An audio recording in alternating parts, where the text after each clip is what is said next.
Dominant Protector. Credit to the author. 4,251-60. Ang mga pangalan po na nandito ay galing sa mga name generator. Kaya kung meron man pagkakatulad sa mga pangalan ng totoong tao o lugar, ito ay tunay na hindi sinasadya. Si Terence naman ay nanatiling tahimik at malamig na nakamasid. Kahit na interesado siya sa baby ginseng, malayong mabulag siya rito. Pakiramdam niya ay may ibang plano si Bubay. Si Minerva naman ay tumingin kay Terence. Gaano man siya katukso, susundin lang niya ang mga kilos ni Terence.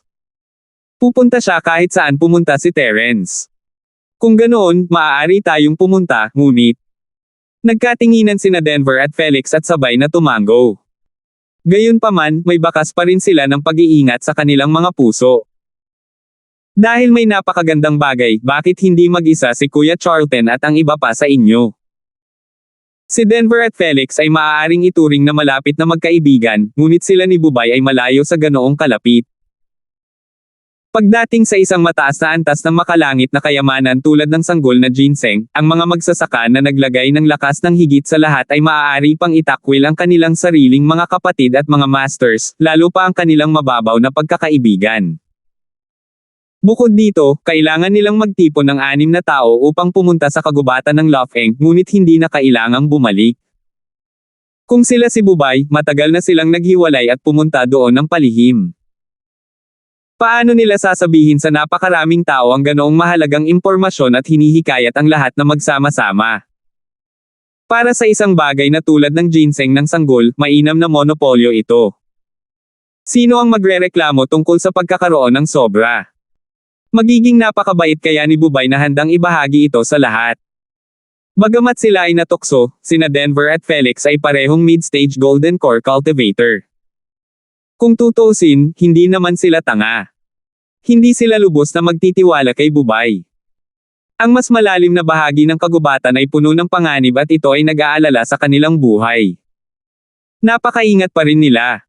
I can tell you this very frankly. Baby ginseng is very hard to find. Kahit alam kong magaspang na lokasyon, hindi ko alam ang eksaktong lokasyon. Tutal, ang lokasyong ito ay minarkahan lamang sa mapa. Hindi pa ako nakakapunta doon ng personal, kaya napakahirap hanapin ito sa maikling panahon. Huminto si Bubay at tumingin sa mga tao, kung mas maraming tao, mas madali itong mahanap. Ang oras na ginugol sa paghahanap ay magiging mas kaunti. Kung tutuusin, ito ay nasa malalalim na kabundukan at mga lumang kagubatan. Kapag mas matagal kang manatili, mas magiging mapanganib ito. Hindi ako naglakas loob na manatili ng matagal. Bahagyang tumango sina Denver at Felix. Napakahalaga at naiintindihan ang dahilan ni Bubay. Gayunpaman, mas mataas ang opinyon nilang dalawa kay Bubay dahil dito. Kung sila ang nasa posisyon ni Bubay, kahit na alam nila na ito ay mapanganib, hindi nila kailanman ibabahagi ang ganoong mahalagang impormasyon sa lahat. Nangangailangan ito ng maraming lakas ng loob.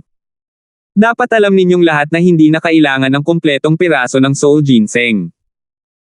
Kahit na isang maliit na piraso ay maaaring gamitin upang pinuhin ang isang gintong tableta. Kaya, hanggat maaari tayong makahanap ng isang piraso ng kaluluwa ginseng, hahatiin natin ito ng pantay na 6. Bawat bahagi ay sapat na upang pinuhin ang isang gintong tableta. Naiintindihan mo na ba ang ibig kong sabihin ngayon? Tiningnan ni Bubay ang mga tao na may nagbabagang tingin. Sige, naniniwala kami kay Kuya Charlton. Kung ganoon, sasamahan ka namin. Malakas na tumango sina Denver at Felix ng sabay. Napakagaling. Tuwang-tuwa si Bubay. Nilinggan niya sina Terence at Minerva, na tahimik, at nagtanong, kumusta naman kayong dalawa? Sasama ka ba sa amin, o makikipaghiwalay ka? Habang nagsasalita siya, ang atmosfera sa butas ng puno ay agad na bumaba sa lamig. Ang mga mata ni Bubay ay kumikislap na may layuning pumatay. Malinaw na kung direktang tatanggihan siya nina Terence at Minerva, tiyak na papatayin niya sila para patahimikin sila. Naniniwala si Terence na hindi pipigilan nina Denver at Felix si Bubay kung ganoon talaga ang mangyayari. Baka matulungan pa siya. Bagamat madaling kausap si Denver, pagdating sa isang kayamanan tulad ng baby ginseng, kahit ang magkapatid ay maaaring magkalaban kapag ang mga benepisyo ay nakataya. Not to mention, temporary team lang ang binubuo nila. Kung hindi sasali sina Terence at Minerva, kailangan nilang maging handa maaaring malik ang balitang ito. Kahit na walang dumating upang agawin ito mula sa kanila sa kagubatan ng Lofeng, kapag nakuha na nila ito at umalis, malalaman ng mga tao sa kalaunan na maaaring mayroon silang baby ginseng sa kanila. Ang pag-aari ng isang ordinaryong tao ng isang mahalagang bato ay isang krimen. Kahit na ginamit nila ang kanilang mga daliri sa paa upang mag-isip, maaari din nilang malaman ang gulo na susunod sa kanila. Kaya, sa ngayon, dalawa lang ang pagpipilian nina Terence at Minerva. Ang isa ay dapat nakakampi nila. Tanging kapag nasa iisang bangka na silang lahat, na bitbit ang parehong mga benepisyo sa kanilang mga balikat, maaari nilang matiyak na hindi mailalabas ang balita. Para sa isa pang opsyon, kailangan nilang patayin siya. Ang mundo ay isang mapanganib na lugar, at gaano man karami ang isinumpa nina Terence at Denver, lahat ay naniniwala lamang sa isang bagay, tanging ang mga patay ay hindi maglalabas ng anuman. Kahit ang isang tulad ni Denver ay papatayin sila dahil doon. Sa isang iglap, naging punteriya siya ng mga mata ng lahat. Hinarang pa ni Bubay ang kaisa-isang pasukan para siyang huhuli ng pagong sa banga kapag hindi siya sumunod. Paparating na ang bagyo, at hindi napigilan ni Minerva kundi pawisan ng kaunti. Napalingon siya sa gawin ni Terence. Si Terence naman ay nanatiling hindi natinag. Sa halip, mahinahon niyang pinagmasdan ang mga tao. Si Bubay ay may Denver, Felix, at Hannah sa kanyang tagiliran. Parang siya ang may kapangyarihan, pero hindi man lang sila naging banta sa kanya. Kasama niya at ni Minerva na nagtutulungan, si Bubay, isang late Golden Core expert, ay isa lamang langgam na madaling mapatay. Kahit sabay-sabay siyang atakihin ng lahat, walang dapat ikatakot. Ang dalawa sa kanila ay maaaring pumatay ng dalawang tao, kabilang si Bubay, gamit ang isang ligaw na apoy na 8 trigrams palm. Sa isa pang hakbang, maaari nilang patayin silang lahat. Hindi na kailangang magkunwaring pagkamagalang. Siyempre sasali tayo. Ngumiti si Terence at masayang tumango. Interesado talaga siya sa baby ginseng. Dahil nasa kagubatan na siya ng Lofeng, maaari na rin siyang sumama kay Bubay. Kahit anong trick ang gagawin ni Bubay mamaya, nandoon pa rin siya at ang ganap na lakas ni Minerva. Hindi pa huli ang lahat para gumawa ng hakbang pagdating ng panahon. Sa ngayon, mas mabuting ipagpatuloy ang pagpapanggap na baboy para kumain ng tigre. Mabuti, prangka. Halatang natigilan si Bubay saglit, pero hindi niya naiwasang matuwa. Kung pag-uusapan, kahit na ang lakas ni Terence at Minerva ay ang pinakamababa sa grupo, sa ilang kadahilanan, si Bubay ang pinakamaingat kay Terence. Mahinahon man ang ugali ni Terence o ang hindi inaasahang eksena nang ilabas niya ang spiritual jade card, hindi niya namamalayan na ang taong ito ay hindi ganoon ka-simple at hindi madaling lokohin. Hindi niya akalain na ganoon kadaling pumayag si Terence. Ito ay sa labas ng inaasahan ni Bubay, ngunit ito ay mabuti dahil ito ay nagligtas sa kanya ng problema. Maliban kung wala siyang ibang pagpipilian, ayaw niyang patayin ang kanyang mga kasamahan. Pagkatapos ng lahat, kahit na hindi ito sabihin ni Denver at Felix ng malakas, tiyak na magkakaroon ng buhol sa kanilang mga puso, na maaaring maging isang hindi inaasahang variable sa kanilang mga aksyon sa hinaharap. 4,252 Dahil ang lahat ay nagpasya na lumahok, ipapaliwanag ko sa lahat ang tiyak na ruta na aming dadaanan at ang mga bagay na dapat tandaan kapag papasok kami sa malalalim na kabundukan. Excited na pinalakpakan ni Bubay ang kanyang mga kamay at bumaling kay Terence, ibigay mo sa akin ang iyong backpack. Sige, sabi niya. Sinulyapan siya ni Terence at tumango. Inabot niya ang kanyang backpack kay Bubay. Personal na ibinigay ito ni Bubay sa kanya kaninang umaga, ngunit hindi niya alam kung ano ang nasa loob. Saglit na hinalungkat ni Bubay Charlton ang kanyang bag at naglabas ng 6 na mapa, ipinamahagi ito kay Terence at sa iba pa. Wala na ba silang mapa? Hindi maiwasan ni Terence na magulat, ngunit nang kunin niya ito at pagmasdang mabuti ay agad niyang naunawaan ang pagkakaiba ng dalawa. Bagaman ito ay ang parehong mapa ng Laughing Forest, ang mapa ni Bubay ay malinaw na mas malaki at mas detalyado kaysa sa ibinigay sa kanya ng teleportation formation. Kahit na ang mapa na ipinadala ng teleportation formation ay may mga coordinate, hindi ito masyadong detalyado. Napakakaunting mga palatandaan at mga sanggunian dito. Sa kabilang banda, ang mapa na ibinigay ni Bubay sa kanya ay malinaw na nakamarka ang lahat, mula sa tuktok ng bundok hanggang sa pinakamaliit na bangin at batis. Kahit first time ng isang tao sa Laughing Forest, masasabi nila sa isang sulyap. Hindi maiwasan ni Terence na gulat na tumingin kay Bubay. Ano ang background ng lalaking ito? Ang isang ordinaryong mapa ay madaling mahanap, ngunit ang ganitong uri ng detalyadong mapa ay imposible para sa mga ordinaryong tao. Para sa mga magsasaka na interesadong makipagsapalaran sa kagubatan ng Laughing, ang mapang ito mismo ay isa ng hindi pangkaraniwang kayamanan. Kung lumabas ang balita tungkol dito, may mga taong handang bilhin ito kahit na ang presyo ay 10,000 espiritong jade. Kailangang malaman ng isa na sa isang lugar tulad ng kagubatan ng Laughing kung saan nakatago ang panganib sa lahat ng dako, ang isang detalyadong mapa ay isang garantiya ng buhay at kamatayan para sa mga magsasaka.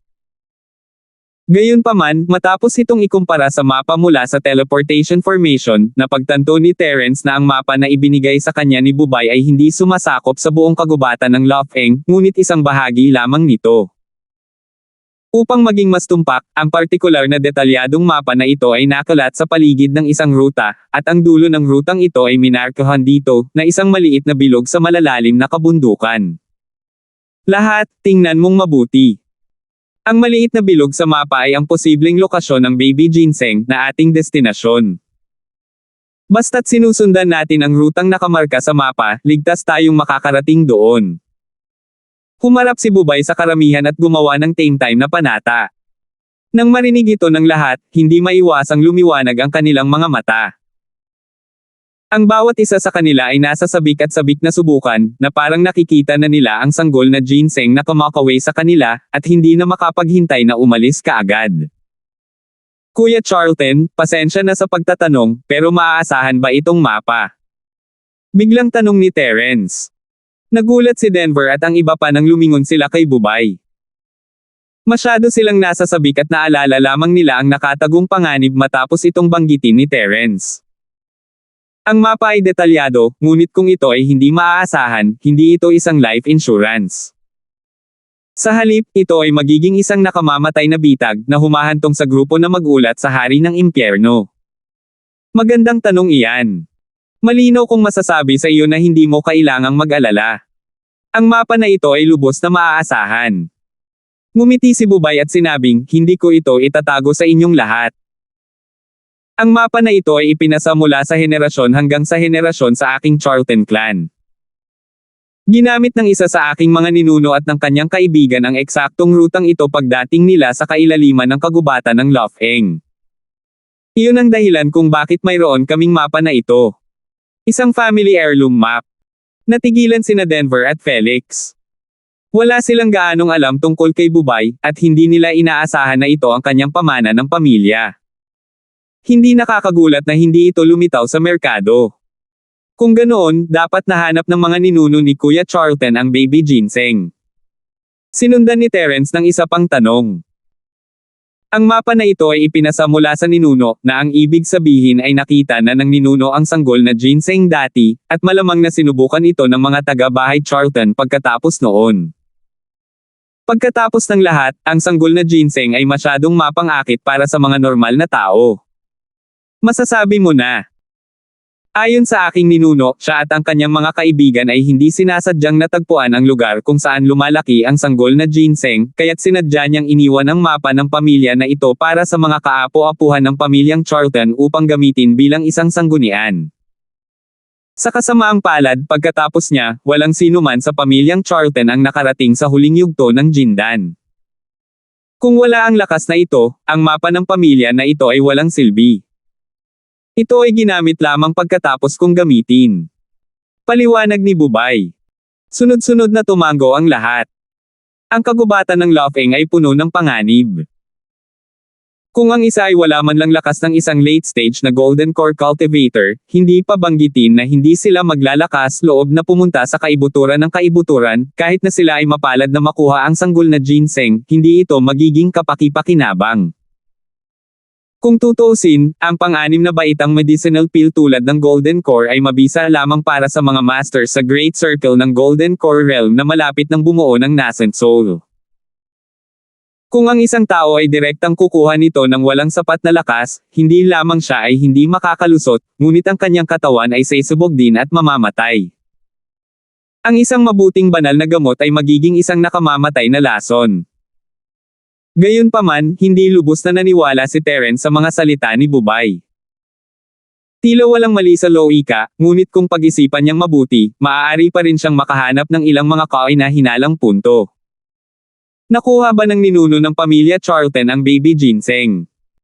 Kung nakuha niya ito, malamang na siya ay maging master ng Yuanying stage. Mahaba ang kanyang buhay at hindi siya madaling mamatay. Bakit hindi na siya bumalik? Gayon din, kahit na ang ninuno ng Charlton clan ay hindi nakakuha ng baby ginseng, o sinabi na siya ay namatay sa isang aksidente, ang mga inapo ng Charlton clan ay talagang magiging tapat. Babantayan na lang ba talaga nila ang Treasure Mountain at hindi tumuntong sa kagubatan ng Lofeng kung wala silang sapat na lakas? Ayon sa pag-iisip ng isang normal na tao, hindi man sila sapat na malakas, tiyak na susubukan nilang maghanap ng mapagkakatiwalaang tao na tutulong sa kanila sa pagbabantay sa gayong mapa ng pamilya. Imposible naman na wala silang gagawin, di ba? Kahit na ang pugilistic na mundo ay mapanganib at ang mga tagalabas ay hindi dapat pagkatiwalaan, dapat mayroong isang paraan out. Hindi naman sila dapat maging walang magawa, di ba? Lahat ito ay mga tanong, ngunit hindi direktang tinanong ni Terence ang mga ito. Hindi siya naniniwala sa kalokohan ni Bubay, ngunit naniniwala siya na ang mapa ay malamang na totoo. Mas gugustuhin niyang makita kung ano ang susunod na mangyayari kaysa balikan siya ngayon. Kuya Charlton, sinabi mo na hindi mo sinasadyang nanatili sa kagubatan ng Lofeng noong nakaraan, at ito ay nasa kaibuturan ng kaibuturan. Tiyak na naggalugad ka sa daan, tama? Biglang tanong ni Terence. Hehe, tama ang hula mo, natigilan sandali si Bubay. He then smiled and explained to the crowd, I wanted to give it a try last time, pero dahil first time ko dito, wala akong experience at hindi ko na nakalkula ang oras ng maaga. Kaya, bago ko marating ang core, bumalik muli ang Miss Mafog.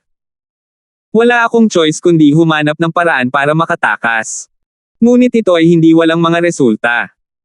Hindi bababa sa personal kung na-verify ang pagiging maaasahan ng mapa na ito, kaya hindi kailangang mag-alala ang lahat. I see. Since personal na na-verify ni Kuya Charlton, we can rest assured now. Tumango si Denver at ang iba pa. 4,253. Kung gayon, mayroon bang hindi mo naiintindihan? Maaari mo akong tanungin kung ano ang mayroon ka ngayon. Kung hindi, hindi ka makakapagsalita ng malakas pagkatapos nating umalis sa butas ng punong ito. Sabi ni Bubay sa karamihan. Talagang ipinagbabawal ang magsalita ng malakas sa masukal na kagubatan. Magiging isang sakuna kung ang makapangyarihan at marahas na mga espiritong hayop sa malapit ay naalarma. Wala nang iba, nagkatinginan sina Denver at Felix at umiling. Ang ruta ay malinaw na minarkahan sa mapa, at ang tanong ni Terence ay nagpaunawa sa kanila ng pagiging maaasahan ng mapa. Wala nang ibang itanong. Ano naman sayo? Tumingin si Bubay kay Terence at itinaas ang kanyang ulo. Wala rin akong problema dyan, malinaw na ipinaliwanag na ni Kuya Charlton. Sabi ni Terence na may mahinang ngiti.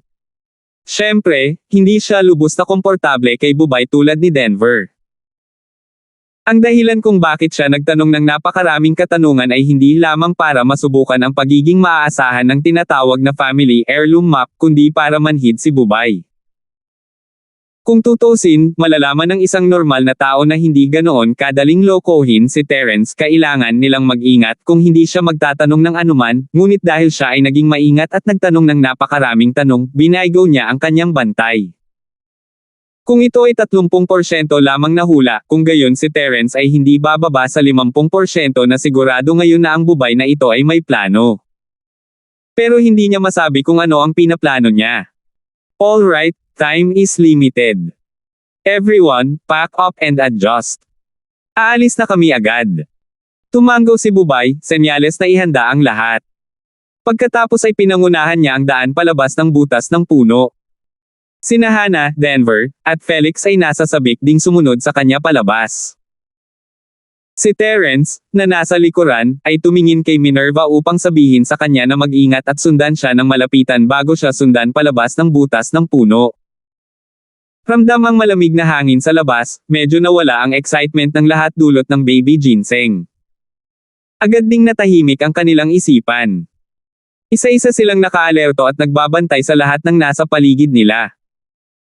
Dati, sa butas ng puno, nakaramdam pa rin ng katiwasayan ang lahat, ngunit ngayong nalantad na sila sa kagubatan, kahit na silang lahat ay mga gininto ang core stage na mga masters, hindi nila maiwasang mabalisa, natatakot na bigla silang makatagpo ng isang malakas at marahas na espiritong hayop.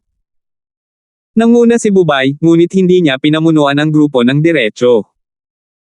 Sa halip, kumuha siya ng compass mula sa bag ni Terence at inihambing ito sa paligid.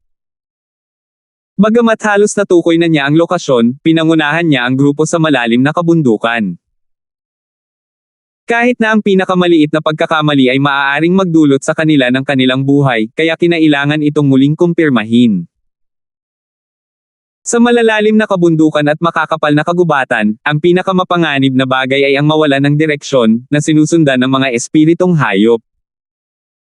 Bilang mga master sa yugto ng Jindan, mayroon pa rin silang pagkakataong mabuhay sa harap ng makapangyarihang mga espiritong hayop, ngunit kung mawala ang kanilang direksyon, magkakaroon lamang ng isang wakas, at iyon ay ganap na pagkalipol. Lihim na pinapansin ni Terence ang bawat kilos ni Bubay at napagtanto niyang hindi simple ang taong ito. Isinasantibi ang kanyang mga hinala, mula sa simula hanggang ngayon, ang pagganap ng taong ito sa lahat ng aspeto ay maaaring ituring na hindi nagkakamali. Siya ay matatawag na perpekto. Halimbawa, kahit na ang isang ordinaryong tao ay may napakadetalyadong mapa ng heirloom ng pamilya, kahit na sa tulong ng isang compass, magiging mahirap matukoy ang lokasyon sa maikling panahon sa ilalim ng makapal na miasma fog na ito. Nakatanggap si Terence ng propesyonal na pagsasanay sa lugar na ito bago siya umalis sa sekular na mundo, ngunit kahit na hindi niya maitugma ang kanyang kasalukuyang lokasyon sa mapa sa maikling panahon. Si Bubay naman ay pamilyar sa lugar na ito. Bukod sa pagiging pamilyar niya sa mapa, ang isa pang mahalagang dahilan ay ang paraan na ginamit ni Bubay upang makilala ang mapa ay bago at propesyonal kay Terence. Hindi lang kailangan niyang gumamit ng compass, ngunit maingat ding susuriin ni Bubay ang mga uri ng halaman sa paligid niya. Sinadya pa niyang maghanap ng ilang mababang antas ng halamang gamot at tukuyin ang mga ito ng paisa-isa bago kumpirmahin ang mga ito gamit ang mapa ng pamilya sa kanyang kamay. Sa mapa ng pamilya na ito, mayroon talagang isang detalyadong tala ng mga species ng mga halaman at mga halamang gamot sa isang partikular na lugar, na maihahambing pa sa isang propesyonal na siyentipikong pananaliksik na mapa. Kung ito ay ibang mga tao tulad ni Denver, kahit na mayroon silang napakadetalyeng mapa na ito, hindi sila makakagampanan ng malaking papel. Malinaw na si Bubay ay gumawa ng maingat na paghahanda para dito. Nagulat si Terence, ngunit inabangan din niya ang sanggol na ginseng. Kahit anong pakulo ni Bubay, dahil napakaraming paghahanda ang ginawa niya, imposibleng makipaglaro lang siya sa mga tao. Ang mga pahiwatig tungkol sa baby ginseng ay malamang na totoo. Mag-ingat kayong lahat. Maging alerto kayo at sundan ako ng maigi. Huwag kayong mahuhuli. Matapos kumpirmahin ni Bubay ang lokasyon at direksyon, hininaan niya ang kanyang boses at ipinaalam sa karamihan. Pagkatapos, pinangunahan niya agad ang daan. Ang lahat ay hindi nang ahas na maging bahagyang mabagal at nagmamadaling sumunod ng malapit sa likuran. Kung mahuhuli sila sa ganitong klaseng lugar, hindi talaga sila makakahanap ng pwesto kahit umiyak sila. Sa daan, sinundan ng lahat ang mapa. Paminsan-minsan, humihinto sila upang muling kumpirmahin ang direksyon upang maiwasan ang maling daan. Maliban kay Bubay, na nangunguna sa daan, ang iba ay nagsalitan sa pagbabantay. Hindi sila nang ahas na pabayaan ang kanilang pagbabantay. Upang maiwasan ang pagkapagod sa pag-iisip na dulot ng patuloy na paglalakbay, kahit na ang lahat ay master ng Golden Core Stage, sinasadya nilang titigil upang magnilay at magpahinga tuwing 6 na oras. Kapag ang langit ay ganap na madilim, sila ay makakahanap ng isang butas ng puno o isang kuweba upang magpahinga sa gabi at maghintay hanggang madaling araw upang lumipad. Sa mga sumunod na araw, bukod sa pagpapahinga, lahat ay nagmamadali sa kanilang pagpunta. Bagamat paminsan-minsan ay nakakaharap nila ang mga espiritong hayop, nagawa nilang maiwasan ang panganib dahil sila ay nasa mataas na alerto. Sa ilalim ng pamumuno ni Bubay, lahat ay sumulong sa ubod ng Laughing Forest. Kung ang karamihan ay may pagdududa patungkol sa Bubay bago ito, si Denver at Felix ngayon ay lubos na nakumbinsi sa kanya matapos itong maranasan sa kanilang sarili nitong mga nakaraang araw.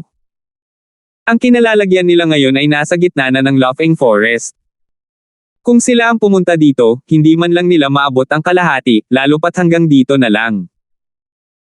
Nawala sana sila sa malawak na masukal na kagubatan o naging pagkain na lamang ng mga espiritong hayop. Ang mapa ng ruta ni Bubay ay talagang isang pamana ng pamilya na hindi mabibili sa merkado. Lalong tumaas ang tiwala ni Denver at ng iba pa kay Bubay. Unti-unti pa nga itong nabuo hanggang sa puntong wala na silang pagdududa sa sinabi ni Bubay. Sa halip, gagawin nila ang sinabi niya ng walang pangalawang salita. 4,254. Ngunit gayunpaman, habang unti-unting nagbabago ang paligid, ang paghinga ng lahat ay hindi namamalayan na naging mas mabigat. Kung pagmamasdan ng mabuti ang paligid, malinaw na mararamdaman na ito ay mas madilim at mas madilim kaysa dati. Masasabi pa nga na habang lumalakad pa, mas lalong tumahimik at nakakatakot ang kapaligiran. Sa daan, nakatagpo man lang sila ng mga espiritong hayop paminsan-minsan. Bagamat hindi ito isang magandang bagay para sa grupo, na gusto lamang magmadali sa kanilang paglalakbay, kahit papaano ay nakakaramdam sila ng sigla. Ngunit ngayon, ang ganitong uri ng nakakatakot na pakiramdam ay nagparamdam sa mga tao na parang hindi nila namamalayan na pumasok sila sa siyam na impyerno ng Serenities. Maging ang nakapalibot na mga bulaklak at halaman ay hindi na gaanong malago at maliwanag. Sa halip, sila ay isang gulo, lante at madilim.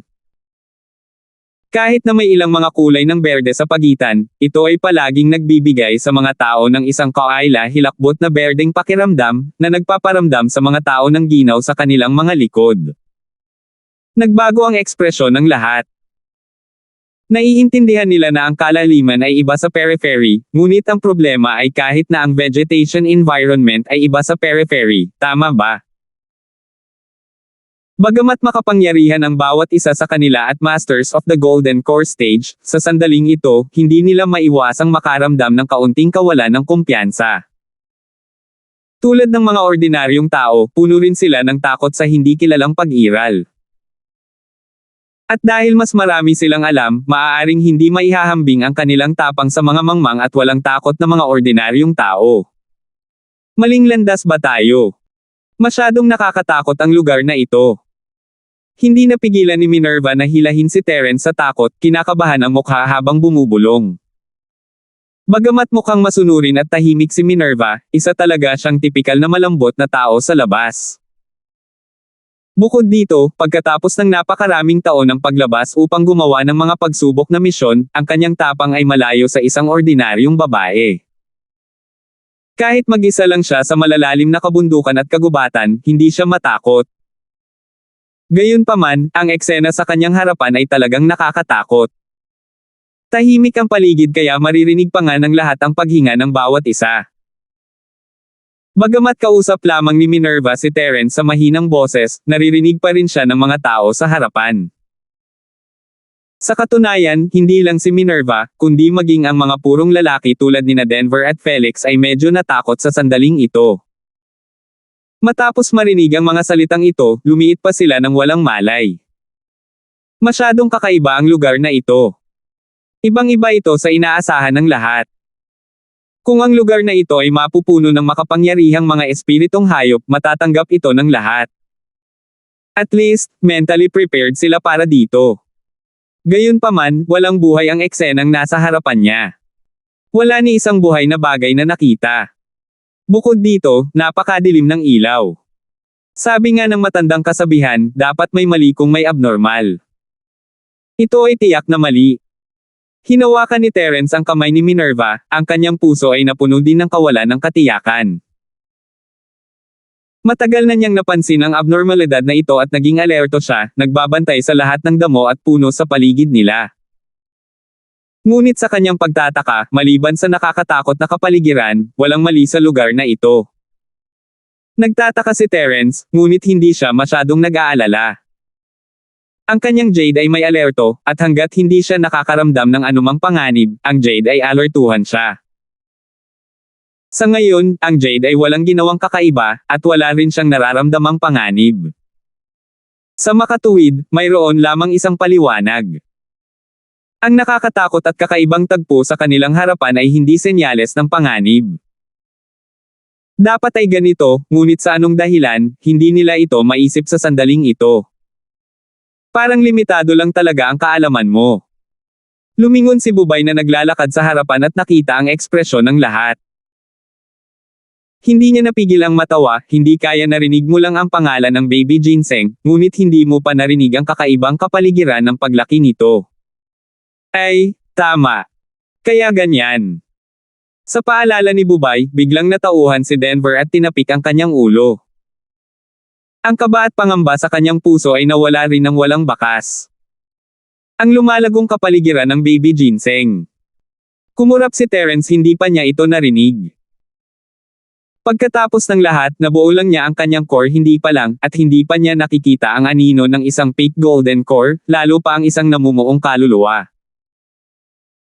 Kung hindi dahil nakagawa siya ng golden core para sa sekta ng Terius, malamang na hindi niya malalaman kung ano ang baby ginseng, lalo pa ang anuman. Hindi lang si Terence. Si Minerva, Felix, at maging ang daw partner ni Bubay na si Hannah, ay lahat sa kawalan.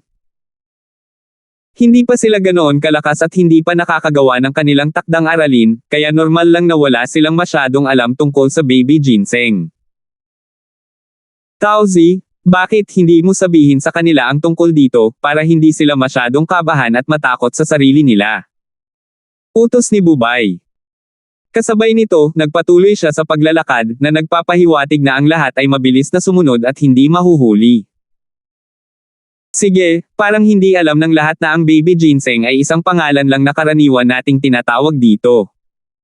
Sa totoo lang, may ibang pangalan ito. In a sense, this name is more appropriate and can explain our current environment. Sabi ni Denver, sinusubukang pigilan siya sa pagdududa.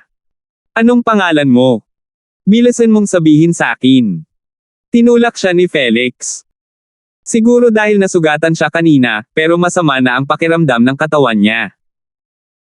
Sa sobrang dilim at nakakatakot na kapaligiran, nanlamig ang kanyang mga kamay at paa, at nanginginig ang kanyang puso. Sige. Sige. Ang ibang pangalan para sa baby ginseng ay ghost ginseng. Si Denver ay sadyang huminto. Nang makitang nagtataka ang lahat na nakatingin sa kanya, nagpatuloy siya, kung sa bagay, hindi ito dahil mukhang multo ito, ngunit dahil karaniwan itong tumutubo sa mga lugar na may mabigat na yin chi, tulad ng mga mass graves.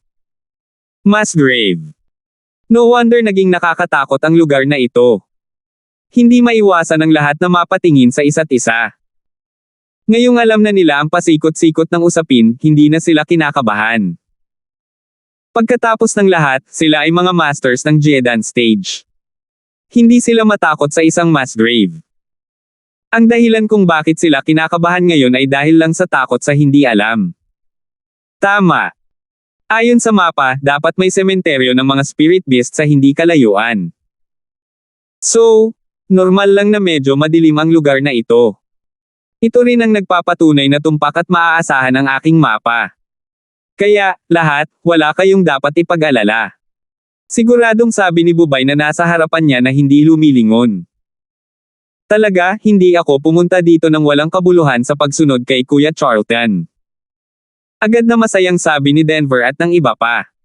Nang muli nilang tingnan ang paligid, hindi na sila kinakabahan o natatakot. Sa halip, lalo silang nakaramdam ng pananabik. Tutal, ang ibig sabihin nito ay palapit na sila ng palapit sa baby ginseng na kanilang pinapangarap. Tumango si Terence at hindi na nagsalita pa. Bagamat lahat ng mga salitang ito ay makatwiran, at nagmula kay Denver, hindi sa pamilya ni Bubay, hindi niya alam kung bakit, ngunit nakaramdam siya ng kaunting kakaiba. Hindi niya maipaliwanag, ngunit hindi ito mawala. 4,255. Sa pangunguna ni Bubay, binilisan ng grupo ang kanilang lakad at nagpatuloy sa paglalakad. Gaya ng inaasahan, matapos maglakad ng ilang sandali, natuklasan nila ang ilang nagkalat na puting buto sa lupa. Masasabi nila na ang mga ito ay mga buto ng mga espiritong hayop. Noong una, kakaunti lang ang nakakalat na buto, ngunit habang lumalayo sila, mas siksikan ang mga buto. Maya-maya, may mga tambak na buto pa.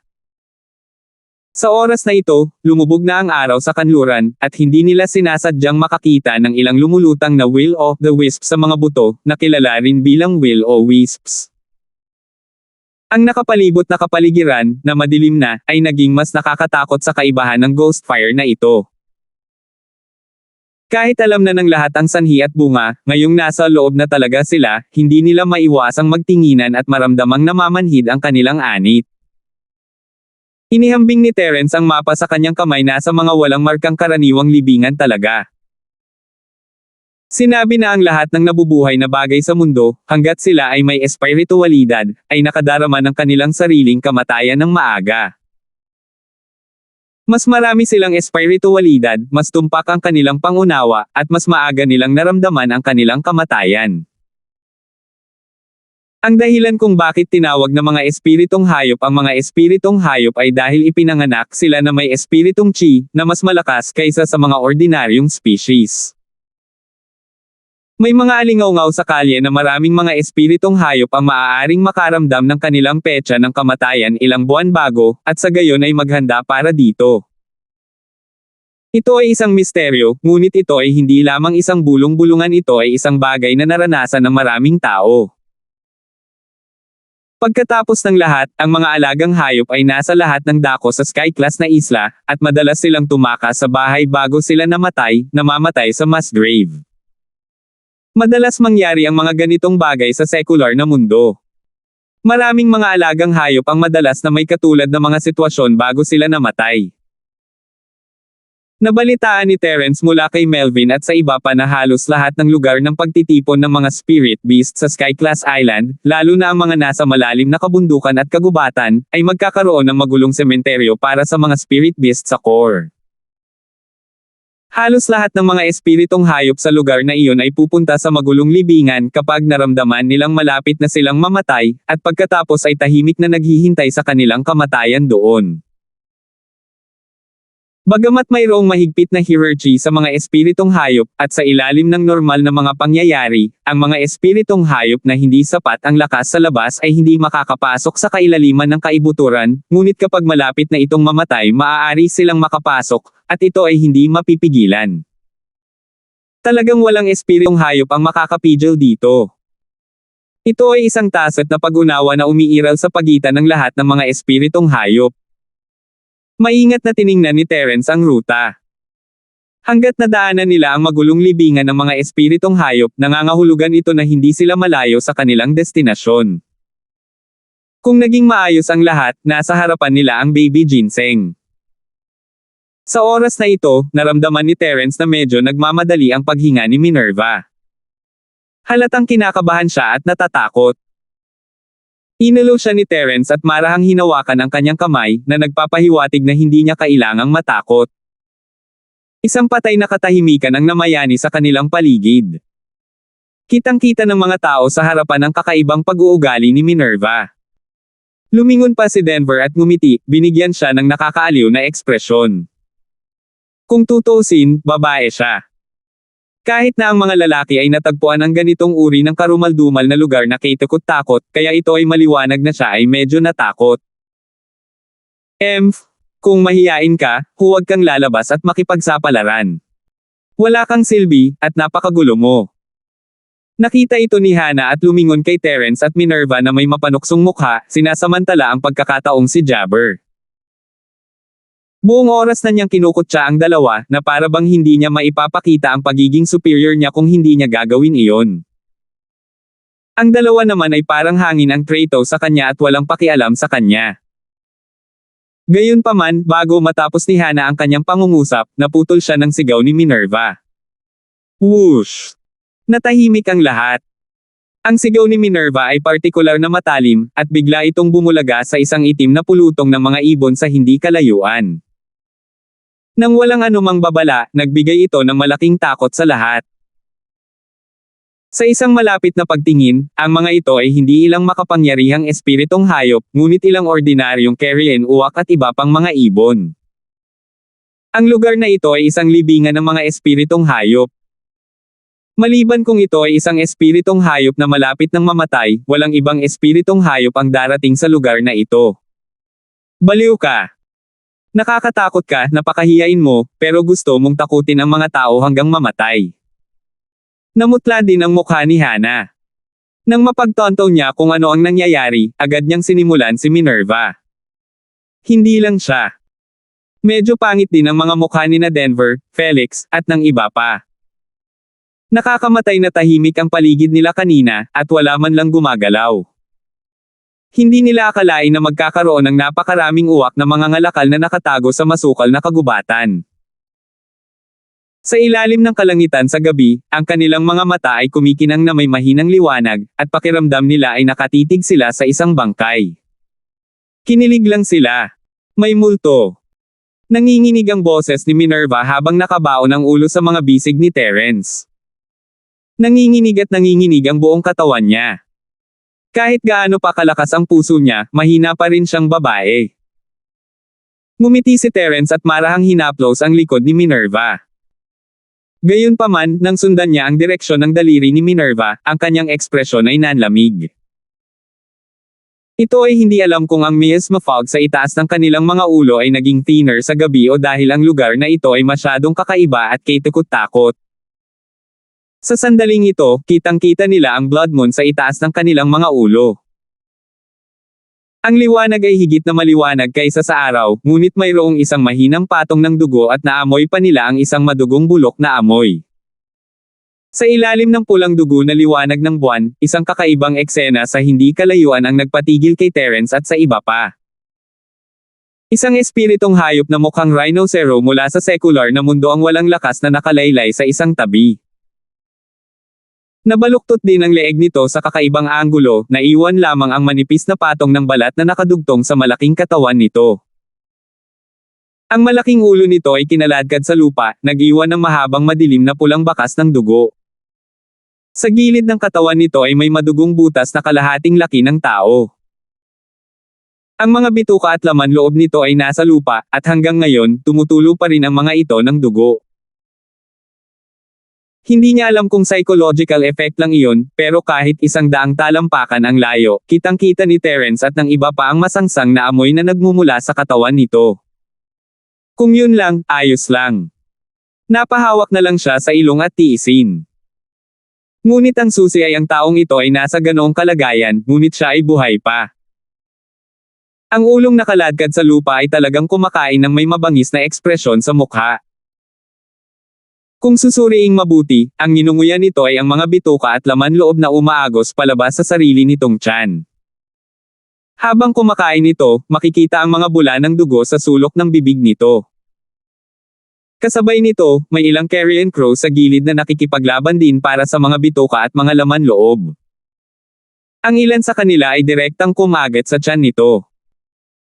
Walang pakialam ang hindi kilalang espiritong hayop na ito at nagpatuloy lamang sa pagnganga sa sarili nitong mga laman loob na nahulog sa lupa. 4,256. Biglang nakita ang nakakatakot na eksenang ito, lalo na si Minerva, maging ang anit ni Terence ay hindi maiwasang manhid. Ang creepy ng buong katawan niya, pati balahibo niya ay tumayo. Ano ang lugar na ito? Paano ito naging napakasama at masama?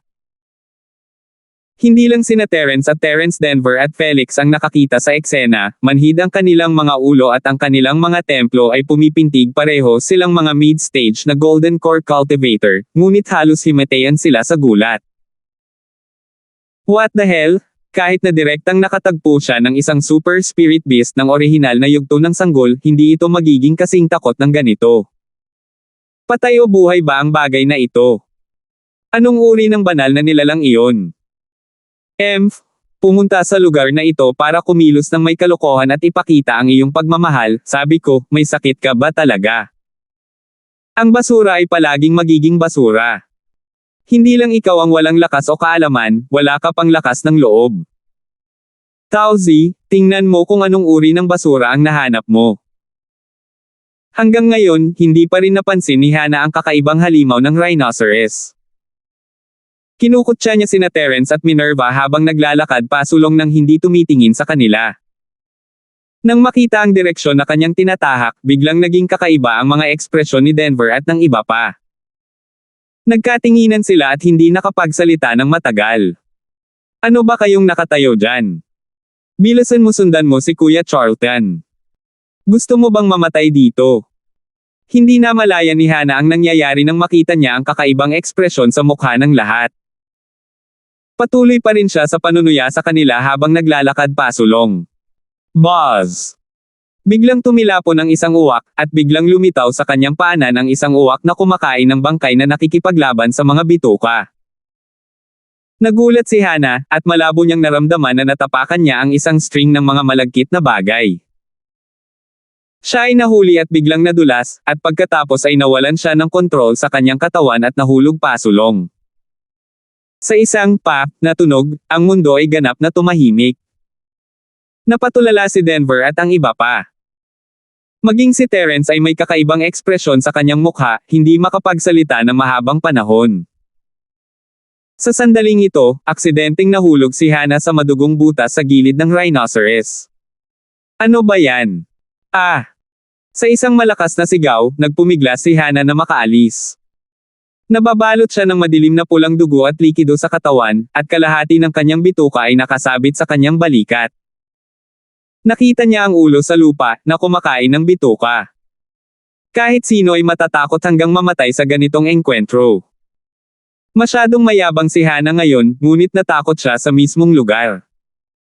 Wala nang oras si Hana para gumapang. Napaupo na lang siya sa lupa, sumisigaw at umaatres ng desperadong nag-iwan ng mga basang marka. Walang nakakaalam kung ito ba ay dugo, umihi, o pareho. Hindi napigilan ni Terence na matawa ito ay karma, masyadong mabilis. Narinig ni Bubay, na nangunguna sa daan, ang ingay at agad na tumalikod. Nagmamadali siyang tumakbo at tinulungan si Hana na bumangon mula sa lupa. Natarante si Hana, ngunit sa wakas ay nakahanap siya ng Nagel iligtas buhay na dayami. Siya ay sumigaw at nagtago sa mga bisig ni Bubay nang walang sinasabi. Naging berde ang mukha ni Bubay nang maamoy niya ang masangsang na amoy ng dugo at pinagmamasdan si Hana na pinahid ang malagkit at nakakadiri na bagay na ito sa kanyang katawan. Matagal na umawang ang kanyang bibig, at siya ay natigilan ng hindi makapagsalita. Sige, ayos na. Huwag kang matakot. Bumakas ang disgusto sa mukha ni Bubay, ngunit agad niyang pinigilan ang nasusuka na pakiramdam at niyakap si Hana para aliwin siya. Tumingin si Terence sa kanya, pagkatapos ay tumingin kay Minerva sa kanyang mga bisig. Natuwa naman siya agad. Ang kabilang partido ay may isang hanggal na kasamang daw. Napakahirap talagang ihambing ang mga tao sa mga kalakal. Si Denver at Felix ay hindi alam kung matatawa o maiiyak kapag nakita nila ang eksenang ito, at pilit nilang pinipigilan ang kanilang pagtawa. Ang babaeng tulad ni Hana ay isang pambihirang weirdo na minsan lang lumitaw sa 100 taon. Matapos siyang aliwin ng ilang sandali, sa wakas ay kumalma si Hana. Gayunpaman, nang makita niyang nababalot siya ng mga kasuklam-suklam na bagay, tumalikod siya at sumuka. Naghintay si Bubay sa gilid habang naka-cross arms. Napatingin siya sa malagkit na likido sa damit niya. Kung hindi dahil sa importanteng planong malapit na ay sinipa na niya ito. Lahat, huwag kayong matakot. Walang dapat ikatakot. Wala silang offensive power. Pilit nang umiti si Bubay at nagpaliwanag nang makita niyang lahat ay nakatingin sa kanya na may kakaibang ekspresyon. Tumango ang lahat. Kung tutuusin, bumulusok na si Hana sa kanyang tiyan, ngunit wala pa rin siyang reaksyon. Kung hindi, kung umatake siya, si Hana ay kinain na. Kuya Charlton, ano yun? Parang ang creepy. Hindi maiwasang magtanong ni Denver. Kahit alam niyang hindi agresibo ang bagay na iyon, ang pagtingin pa lang nito ay nanginginig pa rin ang puso ng mga tao. Sila'y mga spirit beast lang na bumuo ng kanilang primordial spirits. After their physical bodies die, their primordial spirits naturally can't preserve, kaya unti-unti silang nadidismaya at nawala ng malay. However, they still have the instinct to survive, so they remain on their decaying bodies like vengeful spirits. That's why they don't strange scenes there. Kapangyarihan. Paliwanag ni Bubay sa lahat. Nakikita ko. Tumango ang lahat. Lahat sila ay mga golden core cultivator, kaya natural na alam nila ang tungkol sa mga primordial spirit. Ang paliwanag ni Bubay ay makatwiran at makatwiran. Ang mapaghiganti na mga kaluluwa ay hindi gaanong bihira sa mga practitioner kung mayroong isang essence spirit, kung gayon hindi ganoon katakataka para sa mga mapaghiganti na kaluluwa na umiral. Kung tutusin, ang dalawa ay pareho, at ang makamulto ni Terence ay patunay niyan. Matapos marinig ang paliwanag ni Bubay, si Hana, na halos mawala ng malay, sa wakas ay bumalik sa kanyang katinoan. Gayunpaman, hindi siya nang ahas na kutsain ang iba ng mayabang gaya ng dati. Ibinaba niya ang kanyang ulo at nilinis ang dumi sa kanyang katawan na may pulang mukha. Si Minerva, na nagtatago sa mga bisig ni Terence, ay hindi maiwasang makahinga ng maluwag. Ang mga tao ay pinakatakot sa hindi alam. Dahil maipaliwanag ang hindi pangkaraniwang bagay na ito, walang dapat ikatakot. Ibinaba ni Terence ang kanyang ulo at iniisip kung ang paliwanag ni Bubay ay maaasahan o hindi. Sa oras na ito, isang paalala ang tumunog sa kanyang isipan, nagsisinungaling siya, huwag kang magpaloko. Ano? Matagal na panahon na mula nang marinig ni Terence ang boses na iyon, at huminto siya saglit bago nag-react sa pagkagulat at kagalakan. Senior Ghost. Ang bagay na iyon ay hindi ang primordial spirit ng isang spirit beast, kundi isang ghost cultivator. Ang nakakatakot na bagay ay tumawa sa kanyang isipan. Ang nasa harap mo ay dapat na gumagamit ng mababang antas ng pamamaraan ng paglilinang ng kaluluwa ng demonyo. Ito ay isang may sira na ghost talisman na demonyong ulo na pino mula sa ilang mababang antas na espiritong mga hayop. Gayunpaman, tama siya tungkol sa isang bagay. Ang bagay na ito ay talagang walang kapangyarihang pumatay. 4,257. Oh! Ghost Cultivator. Ito ang unang pagkakataon na marinig ni Terence ang salitang iyon. Hindi niya maiwasang magtanong, Senior Ghost, ano nga ba ang Ghost Cultivator? Siya ay isa sa mga masasamang magsasaka sa inyo na mga taong magsasaka. Hindi ba kayo nagpunta dito upang patayin si Wabaw? Ang taong ito ay dapat na isang ereheng practitioner, ngunit ginamit niya ang dugo ng isang birhen upang linangin, habang ang nasa harap namin ay gumamit ng primordial spirit ng isang espiritong hayop upang linangin. Ang tono ng malagim na bagay ay nagdadala ng isang malamig na layunin ng pagpatay. Sa anumang kaso, isa pa rin itong elder ng Spirit Beast Clan. Ang pagkakaroon ng sinumang ghost cultivator ay nangangahulugan na ang isang malaking bilang ng mga espiritong hayop ay hindi maiiwasang mahuhulog sa mga kamay nito. Not to mention, hindi man lang nito bibitawan ang primordial spirits nila para hindi sila mamatay ng payapa. Ang demonyong bagay ay hindi isang taong napupuot sa kasamaan. Kung ito ay isang normal na labanan sa pagitan ng mga tao at mga espiritong hayop, o sa pagitan ng mga espiritong hayop, hindi ito mag-abala sa pag-aalaga. Ito ay dahil ang batas ng gubat ay umiral mula pa noong unang panahon. Mamatay man sila, masasabi lang na hindi sila kasing galing ng mga tao. Walang dapat sisihin. Gayunpaman, iba ang mga ghost cultivator. Ang mismong pag-iral ng gayong tao ay labag na sa mga batas ng langit. Kahit kaya siyang tiisin ng langit, ang multo ang unang hindi magpapakawala sa kanya. Naiintindihan ko. Pero bakit gumawa si Bubay ng ganoong dahilan? Baka ghost cultivator siya. Nakipag-usap si Terence sa makamulto na bagay habang nakatingin kay Bubay. I don't know. He didn't show his true strength. Maybe he's pretend to know, or maybe he knows but is hiding it for some reason. Anyway, you should be careful. Tumawa ang nakakatakot. Oo, alam ko. Tumango si Terence sa sarili. Palagi niyang nararamdaman na si Bubay ay isang lalaking may masamang intensyon, at ngayong naalala na siya ng bagay na ito, mas lumakas ang pakiramdam na iyon. Sabi nga sa kasabihan, ang mga hindi masagot ay masasama o magnanakaw. Sa katunayan, isinantibi ang lahat ng mga kakaibang bagay na ito, ang katotohanan na biglang ibinahagi ni Bubay ang balita ng sanggol na ginseng sa mga tagalabas na walang kinalaman sa kanya ay isang napaka-problema na bagay. Kahit na ito ay talagang tulad ng sinabi ni Bubay, na kailangan niya ng mas maraming tao upang tulungan siyang mahanap ang sanggol na ginseng, pagkatapos ng lahat, ang matabang tubig ay hindi dapat dumaloy sa iba't ibang mga bukid. Bakit niya ibibigay ang napakagandang pagkakataon sa mga tagalabas na hindi niya nakarelasyon at hindi nakahanap ng sariling pamilya at kaibigan? His social relations cannot be so poor that he cannot even gather a few people, right? Sa katunayan, makikita ng sinumang may matalinong mata na ang dahilan kung bakit nahuli sina Denver, Felix, at ang iba pa ay hindi lamang dahil sa kakayahan ni Bubay na linlangin ang mga tao, kundi dahil nahuhumaling sila sa sitwasyon. Sila ay nabulag ng super tukso ng sanggol na ginseng. Gayunpaman, si Terence ay palaging nagagawang kontrolin ng mabuti ang kanyang mental state at malamig na nagmamasid sa gilid. Ito ang dahilan kung bakit niya nakita ang lahat ng kakaibang bagay tungkol kay Bubay. Senior Ghost, nasa closed door cultivation ka na ba? Tanong ni Terence. Sa mahigpit na pagsasalita, sila ay nasa katimugang bahagi ng isla, sa pinakadulo. Hindi maiwasan ni Terence na magtaka kung ang bagay na ito ay gustong bumalik sa angkan ng espiritu ng hayop upang tingnan pagkatapos ng pagkagising. Sarado pinto na pagsasanay. Maaari mong ilagay ito sa paraang-paraan.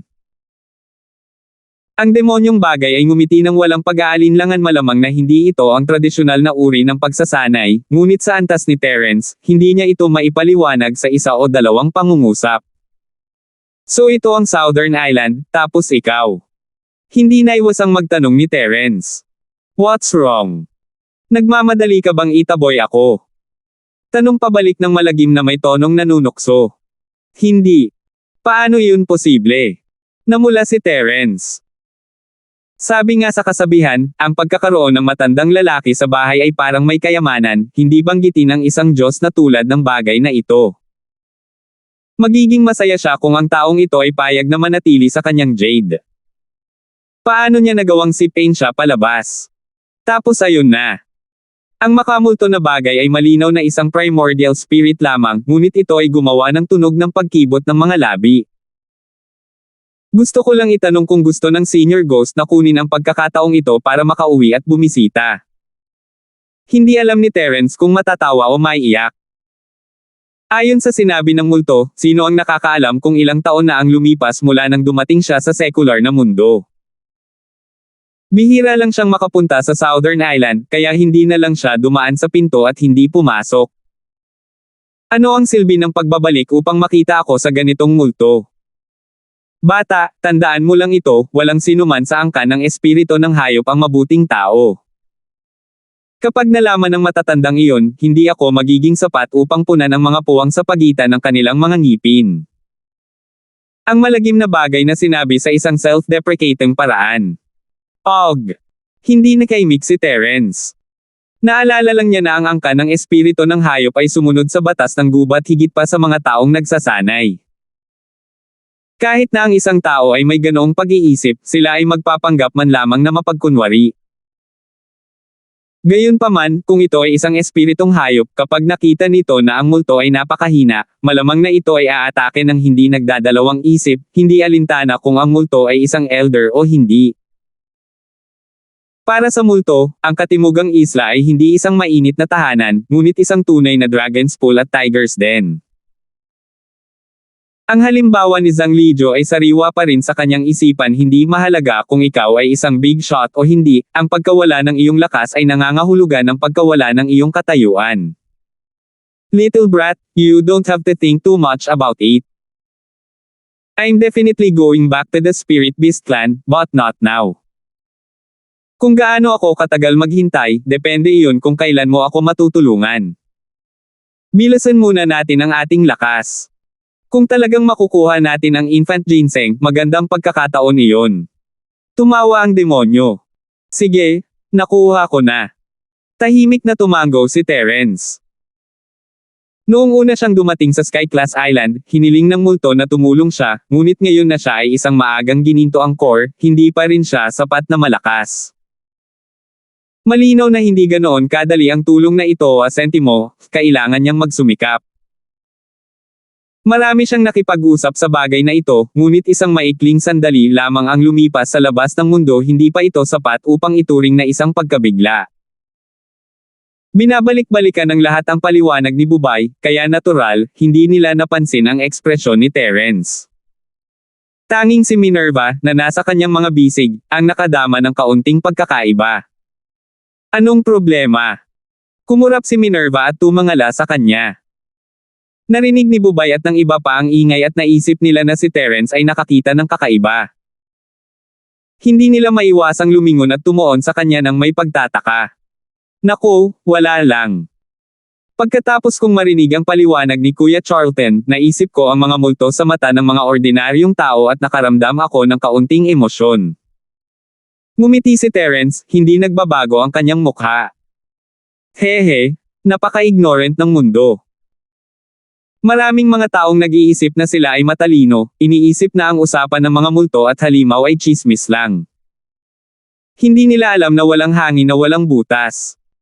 Ang mga alamat na ito ay umiral dahil totoo sila. Napangiti ng mahina si Bubay. Ang matatalinong salita na ito, kasama ng kanyang pino at eleganteng anyo, ay mas lalo pang humahanga kay Bubay. 4,258. Kung iisipin ang kanilang paglalakbay dito, ang imahe ni Bubay sa mata ng lahat ay masasabing halos perpekto. Sa sandaling ito, hindi maiwasan ng lahat na makaramdam ng karangalan. Ang maging mga kasamahan sa isang tao at makita ang sanggol na ginseng na napakalapit ay isang pagpapala na hindi maaaring makuha sa ilang mga buhay. Hindi maiwasan ni Terence na umiling sa tagpong ito. Magaling talaga umarte si Bubay.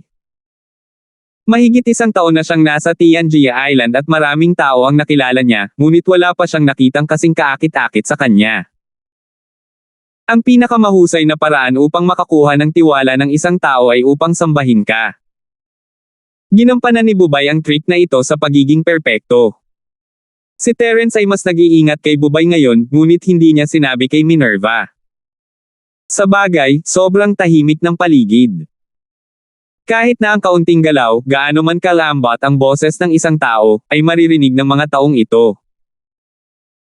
Bukod pa rito, kahit na kaya niyang itago ito sa mga taong ito, hindi magagarantiyahan ni Terence na magagawa ni Minerva na maging low profile pagkatapos niya malaman ito. Sa harap ng isang matalinong tao tulad ni Bubay, ang anumang hindi likas ay magiging isang kapintasan. Si Terence ay hindi gustong makipagsapalaran, siya ay nagsisinungaling sa lahat ng oras na ito para sa sanggol na ginseng, at siya ay tapos na kung ilantad niya ang kanyang sarili ngayon. Sa pangunguna ni Bubay, patuloy na sinundan ng grupo ang ruta sa mapa. Parami ng parami ang mga kakaibang nilalang tulad ng rhinoceros spirit beast na lumitaw sa kanilang harapan. Walang mga ulo, walang mga paa, kalahati lamang ng katawan, at kahit isang tumpok ng mga buto. Ang lahat ng uri ng kakaiba at masasamang pag-iral ay patuloy na hinahamon ang optical nerve ng lahat. Bagamat narinig na ng lahat ang paliwanag ni Bubay at alam na ang mga bagay na ito ay hindi agresibo, ang pag-alam nito sa kanilang mga puso at ang makita ito ng kanilang mga mata ay dalawang magkaibang bagay. Kahit alam nilang hindi kakainin ng mga bagay na ito ang tao, hindi nila maiwasang makaramdam ng pamamanhid ng kanilang anit habang pinapanood ang nakakakilabot at kakaibang eksenang ito. Terence. Ako. Medyo natatakot ako. Parang totoo. Ang katawan ni Minerva ay nakadikit sa likod ni Terence habang kinakabahan siyang nagsasalita, maging ang boses niya ay nanginginig. Huwag kang mag-alala, nandito ako. Hindi ka nila kayang saktan. Hinawakan ni Terence ang kanyang kamay at lumingon para aliwin siya. Mahinang tumango si Minerva. Bagamat hindi niya namamalayan ay kinakabahan at natatakot pa rin siya, hanggat hawak siya ni Terence, mas gumaan ang pakiramdam ng kanyang puso.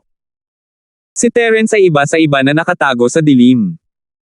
Pagkatapos ng paalala ng makamulto, alam ni Terence na hindi ito mapaghiganti ng mga kaluluwa na nananatili sa paligid. Sila ay mababang antas ng mga demonyong multo, mga masasamang bagay na naiwan ng mga magsasakang multo. Hindi lang sila agresibo dahil may depekto sila. Ngunit gayunpaman, pagkatapos na makita ang mga kakaibang tagpong ito ng sunod-sunod, lalo na ang paligid, na puno ng pawis ang noo ni Terence at hindi siya makahinga. Hindi lamang sina Terence at Minerva, kundi maging sina Denver, Felix, at ang iba pa, lalo na si Hannah na nakagawa lang ng malaking pagkakamali, ay nanginginig sa takot. Hindi nila maiwasang manginig sa bawat hakbang nila, wala na sa mood na kutsain ang iba na kasing yabang ng dati. Dahil siguro sa takot kanina, napasigaw agad si Hannah nang makita niya ang kaunti sa nakakakilabot na eksena. Pati ang mga tao sa likod niya ay kinakabahan. Natakot lang sila noong una, ngunit sa biglaang pagsulpot ni Hannah, matatakot sila hanggang sa mamatay kahit wala silang sakit. Si Bubay lang ang hindi nagpakita ng anumang senyales ng kaba o takot. Wala siyang pakialam sa lahat ng ito. Lumakad siya pasulong sa kanyang karaniwang kalmado at kumpiyansang mga hakbang. Hindi maiwasan ni Terence na magtaka nang makita niya ang eksenang ito. Si Bubaybay walang takot dahil siya ay ignorante, o nasanay na siya. Naisip man ng taong ito na ang malabo niyang paliwanag ay ang katotohanan ng bagay, imposibleng wala siyang kakaibang ugali sa ganoong kakaibang kapaligiran, hindi ba? Kahit walang takot ang mga mangmang, dapat may hangganan, di ba? Gaano man katapang ang isang tao, matatakot pa rin ang isang tao sa hindi alam at hindi pamilyar na masasamang bagay. Ito ay kalikasan ng tao, maliban kung ang isa ay hindi na tao. Si Bubay ay hindi isang hindi makatao na tao, at masasabi lamang ni Terence na may dalawang dahilan para sa kanyang pag-uugali.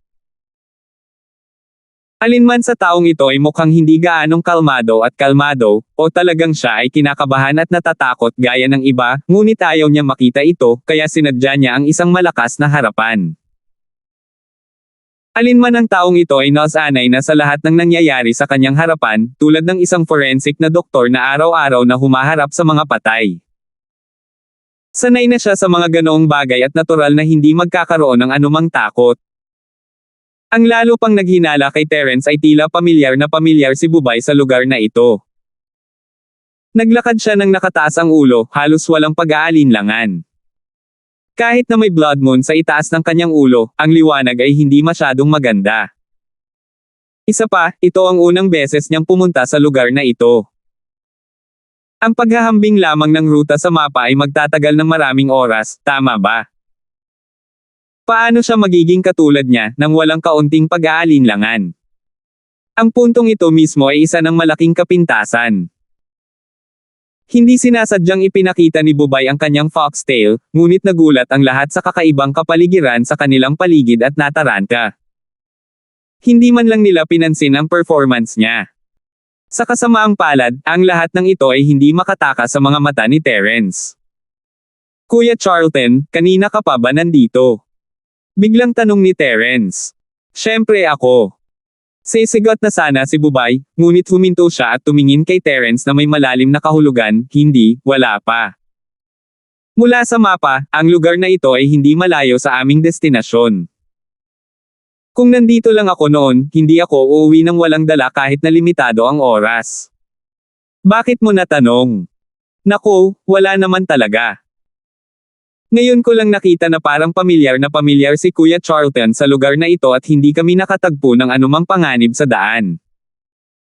Naniniwala ako na para sa sinuman, ito ay dapat na isang hindi kapani-paniwalang bagay.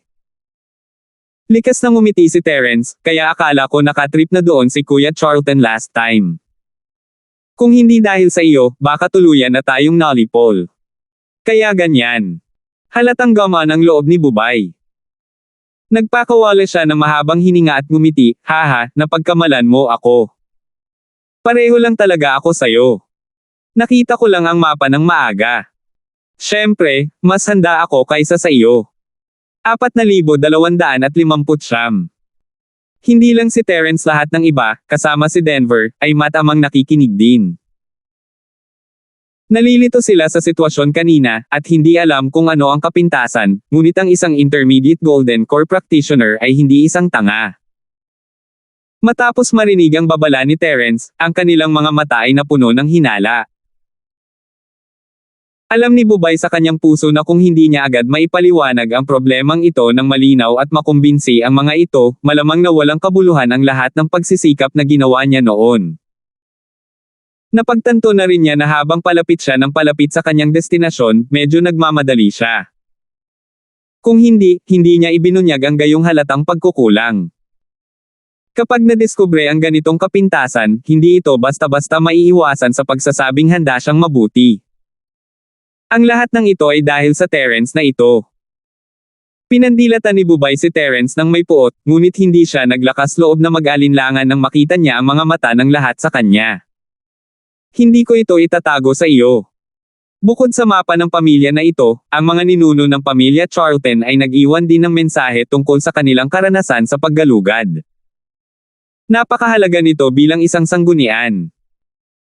Mayroon akong photographic memory mula pa noong bata pa ako, kaya naaalala ko ang lahat ng narinig at nakita ko. Pagkatapos marinig ang mga matatanda ng aking pamilya na nagsabi nito minsan, naalala ko ito sa aking puso, kaya't ito ay kapaki-pakinabang. Paliwanag ni Bubay. Pagkatapos niyang sabihin iyon, biglang gumaan ang pakiramdam ni Denver at ng iba pa. Hindi lamang nila naisip na ito ay isang kapintasan, ngunit naramdaman din nila na si Bubay ay talagang isang maaasahang tao. Isa ng napakagandang hakbang para kay Bubay na kunin ang mapa ng pamilya na ito at ibahagi ito sa lahat. Ang halaga ng mga salita ng ninuno ng pamilya Charlton ay hindi bababa sa mapa. Kung sila ang nasa posisyon ni Bubay, tiyak na hindi nila ito isisiwalat ng maaga.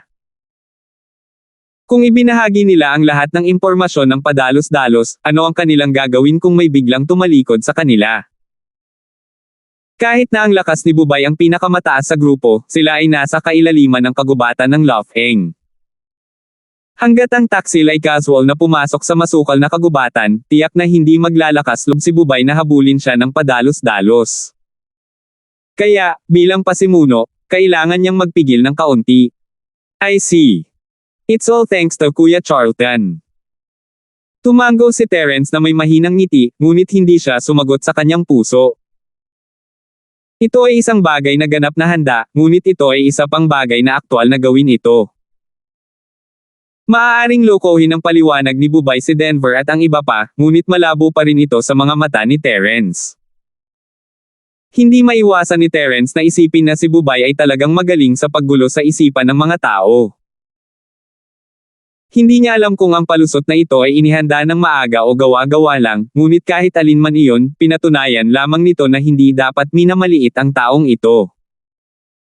Sige, lahat, hindi na kailangang masyadong pansinin ang mga bagay na ito sa harap natin. Ilan lang ang mga ito sa mga bagay na ginagamit upang takutin ang mga tao. Bilasan natin ng kaunti. Hindi naman tayo kalayuan sa ating destinasyon. Nasa harapan na natin ang baby ginseng. Hinikayat ni Bubay ang lahat. Sige. Agad namang nagningning ang mga mata ng lahat nang marinig ang salitang baby ginseng. Agad nilang itinapon sa likod ng kanilang isipan ang kanilang mga pagdududa at sinundan si Bubay ng may panibagong sigla. Sa oras na ito, kahit na ang prinsipyo ng hindi paggalaw sa gabi sa kagubatan ay ganap na nakalimutan. Anyway, mayroon pa ring blood moon sa itaas ng kanilang mga ulo, at ang liwanag ay hindi masama, kaya sino ang nagmamalasakit? Nakita ni Terence ang eksenang ito mula sa likuran at alam niyang bumibilis si Bubay dahil ayaw na niyang maantala pa. Hinayla si Minerva, sinundan ni Terence ang mga tao nang walang ingay. Kahit anong gawin ni Bubay, basta mag-ingat siya, walang dapat ikatakot. Kahit na mayroong anumang hindi inaasahang panganib, nasa kanya pa rin ang Jade upang bigyan siya ng babala. Marahil dahil ito ang libingan ng mga espiritong hayop, hindi sila nakatagpo ng anumang panganib maliban sa ilang mababang antas na anting-anting ng demonyong multo sa panapanahon. Makalipas ang 2 oras, biglang tumama sa kanilang mga mukha ang isang pagsabog ng halimuyak na panggamot. Kung maamoy nila ito ng mabuti, ito ay magpapagaan sa kanilang pakiramdam mula ulo hanggang paa. Maging ang tunay na chi sa kanilang mga katawan ay hindi sinasadyang naging aktibo. Nagkatinginan ang lahat sa gulat at pagtataka. Para sa mga magsasaka sa yugto ng Golden Core, kung ito ay isang ordinaryong kayamanan, kahit na kinuha nila ito ay magkakaroon ng kaunting epekto. Ngunit ngayon, sa pamamagitan lamang ng pag-amoy nito, ito ay nagkaroon ng napakagandang epekto. Kung gayon ang antas ng kayamanan na ito ay dapat na higit sa langit. Nalanghap ni Terence ang pabango at nanlamig. Parang pamilyar. Ilang beses pa siyang sumingot at sa wakas ay naalala niya. Ito ang amoy ng baby ginseng. Noong pinino niya ang golden elixir para kay Terius, ang pangunahing material na ginamit ay ang nascent ginseng, kaya natural na pamilyar siya sa amoy na ito. Sa katunayan, ang huling gininto ang elixir ng nascent soul ay may katulad na amoy dito. Kung hindi ako nagkakamali, ito ang bango ng baby ginseng. Hindi napigilan ni Bubay na matigilan sandali. Tapos, bigla niyang binago ang dati niyang pino at eleganteng kilos at tuwang-tuwa na sumigaw, tapos na, malapit na tayo. Talaga. Nagulat at natarante na ang lahat. Pagkarinig nito, tuwang-tuwa sila na halos mapatalon sila. Gayunpaman, nahirapan pa rin silang paniwalaan. Nahanap ba talaga natin ang baby ginseng? Tama, tiyak na ito ang halimuyak ng baby ginseng. Bagamat hindi ko pa ito nakita, ang Collection of Rare Herbs on Skyclass Island ni Master Zhang Lijiu ay isinulat na ang baby ginseng ay tumutubo sa mga lugar na puno ng makamulto na chi, ngunit mayroon itong pambihirang halimuyak na nakakapresko at maaaring makapagparamdam sa isang tao na refresh at puno ng enerhiya na sinabi ng may tiyak na Charlton Bai. Sa ebidensya ni Master Zhang Lijiu, ang karamihan ay walang anumang pagdududa at nakahinga ng maluwag. Tuwang-tuwang sabi nila, nakarating na rin kami sa wakas. Ang galing! Kasunod ng Bubay hanggang sa kaibuturan ng kagubatan ng Lofeng, lahat ay nagkaroon ng malaking panganib. Kung hindi sila mag-iingat, mawawalan sila ng buhay dito. Ngunit ngayon, nang makitang ang sanggol na ginseng ay abot kamay at maging ang panggamot na halimuyak ay napakalinaw, lahat ng dati niyang alalahanin ay naging panandali ang ulap. Isa na lang ang natitira, at iyon ay ang sundan ng halimuyak upang mahanap ang sanggol na ginseng at ilabas ito sa kagubatan ng Lofeng.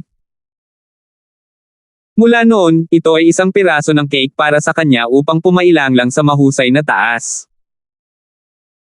Ang mga may mas malaking ambisyon ay maaaring mag-isip ng isang paraan upang hilingin sa isang tao na pinuhin ang nascent ginseng na ito upang maging isang gininto angkor upang maghanda para sa pagbuo ng isang nascent na kaluluwa sa hinaharap.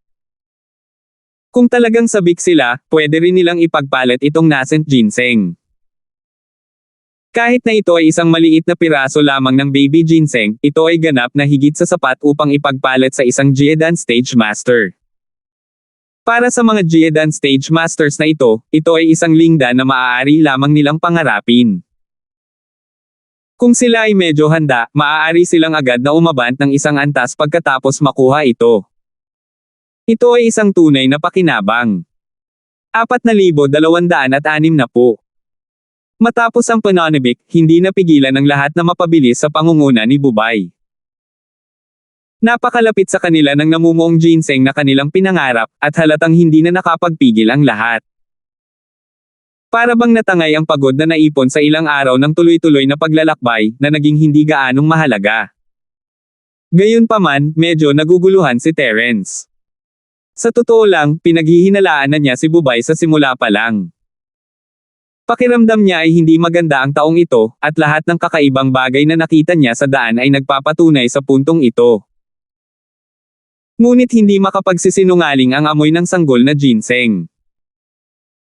Ang iba na hindi pa nakakita ng baby ginseng ay maaaring sabihin na sila ay nilinlang ni Bubay, ngunit ginamit ito ni Terence upang gumawa ng mga elixir noon. Bilang isang alchemist, imposibleng makalimutan ang amoy ng gayong bihirang materyal pagkatapos itong maamoy minsan. Hindi ito mapeke at hindi malinlang si Terence. Gayunpaman, kung ang amoy na ito ay talagang ang baby ginseng, ano ang pakana ni Bubay? Gumamit siya ng lahat ng uri ng mga pamamaraan upang dalhin ang napakaraming tao dito, at ngayon ay malapit na siyang mahanap ang sanggol na ginseng. Sa napakalaking bilog, anong uri ng nakatagong intensyon ang mayroon siya? Sa ngayon, kahit na mayroong lahat ng uri ng kakaibang bagay tungkol kay Bubay, hindi siya nagdulot ng anumang malaking pinsala sa lahat. Sa kabaligtaran, tulad ng sinabi niya, dinala niya talaga ang lahat sa kanilang patutunguhan, at malapit lang sila sa maalamat na ginseng na sanggol.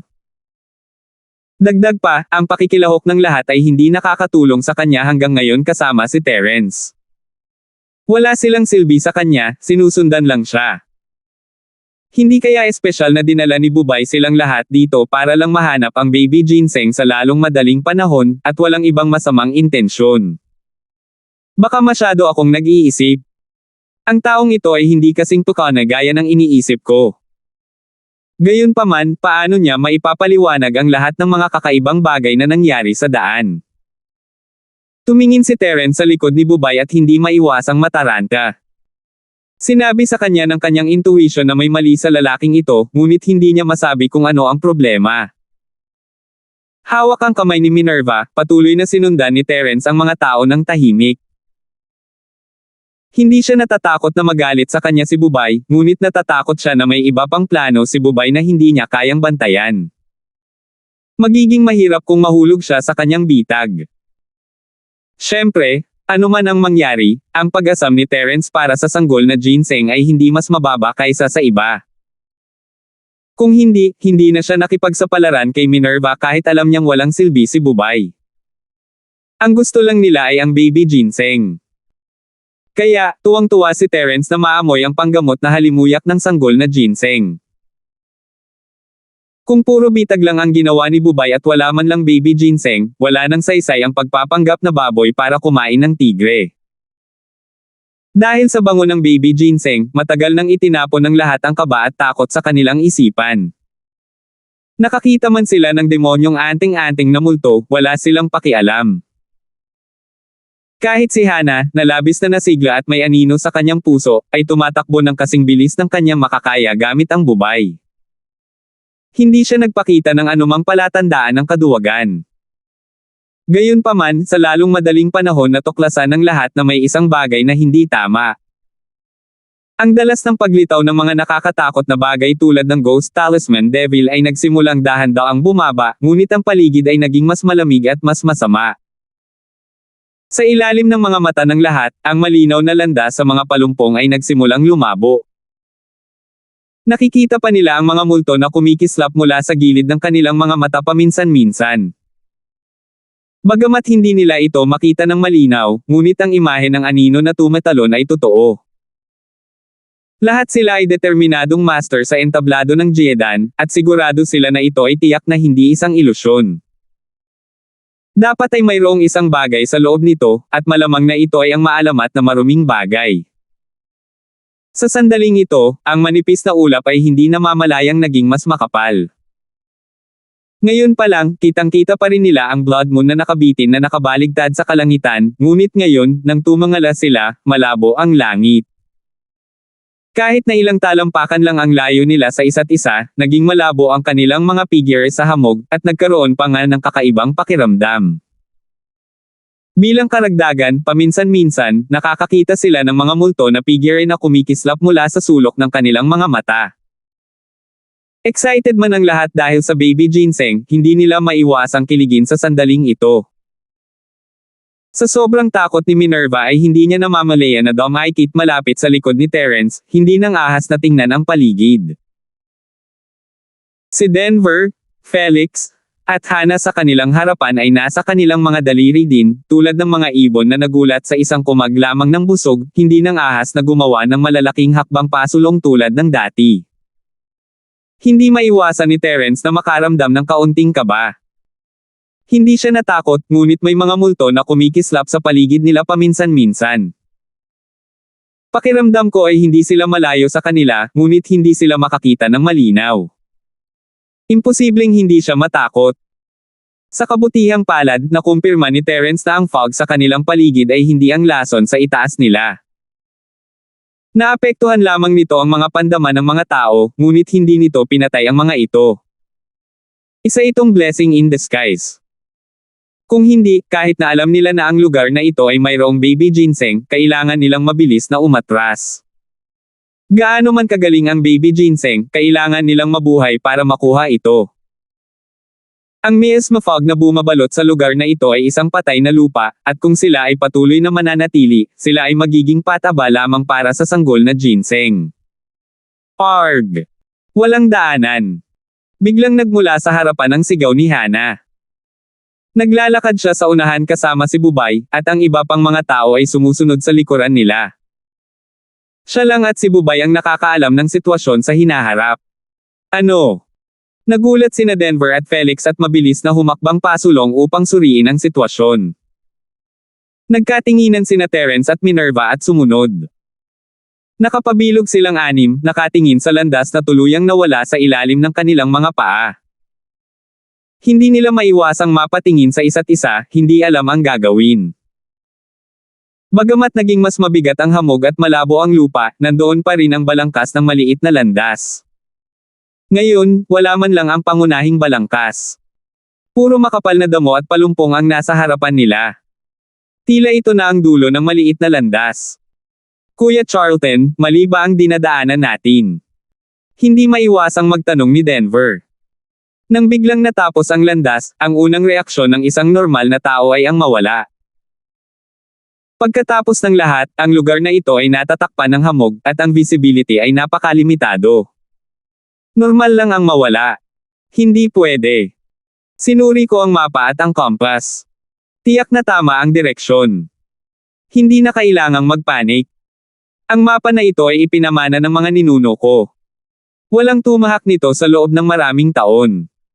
Normal lang na mawala ang maliit na landas. Mahinahong sabi ni Bubay. Salamat po at sinamahan ninyo ako, ingat lagi mga master.